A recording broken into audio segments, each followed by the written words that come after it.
In a large, bare, stone-floored room, I asked the father to provide some historical background. What do you think about the story of St. Columba and the water horse?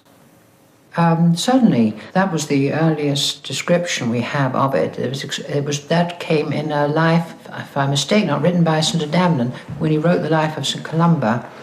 How St. Columba, as you know, came from Iona up this way. There's some monks to convert the king of the Picts, which he, according to St. Adamnan, he did. And as they were crossing the river Ness, he has this story of a great serpent affair coming for a man who was swimming across the loch, and St. Columba making the sign of the cross and driving it off. You know, one hasn't got to accept this as gospel because it's written by a saint. It's interesting, but it seems to throw some early light on Nessie.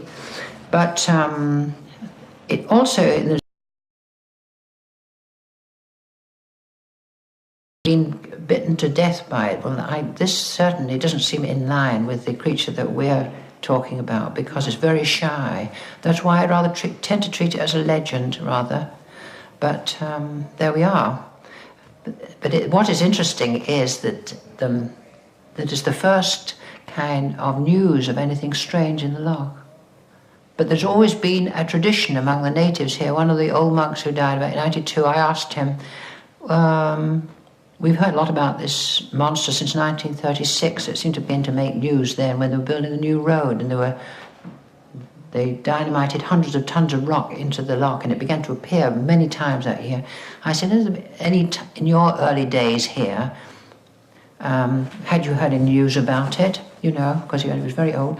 Or he said, yes. He said from the inhabitants around here, there's always been a kind of tradition. There's been what they call a water horse in the loch.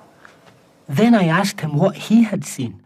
Sighting of some of the others, but it's quite clear. And I was with an organist from London, a well-known organist, who plays Westminster Cathedral sometimes. And it was a beautiful October morning, and we were staying here, and I said to him, let's go down and have a look at the loch. So we were on the edge of the loch in our garden, looking across to the bay, and the water was quite calm, and there were no boats, because you can be deceived by, say, a wash of a trawler. It makes quite a wave across the loch. And we suddenly noticed in the bay, about 200 yards off, a tremendous commotion in the water, tremendous turbulence. And we could tell from the extent of it, it was some big body that was causing this. And then we were fairly staggered to see a black neck. I don't know how it was, about half a foot across, perhaps, in the distance.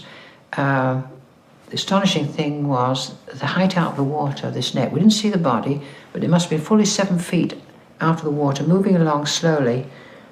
For about 17 seconds we saw it, and then it went down, a kind of sideways motion, disappeared. But this fellow with me was absolutely staggered.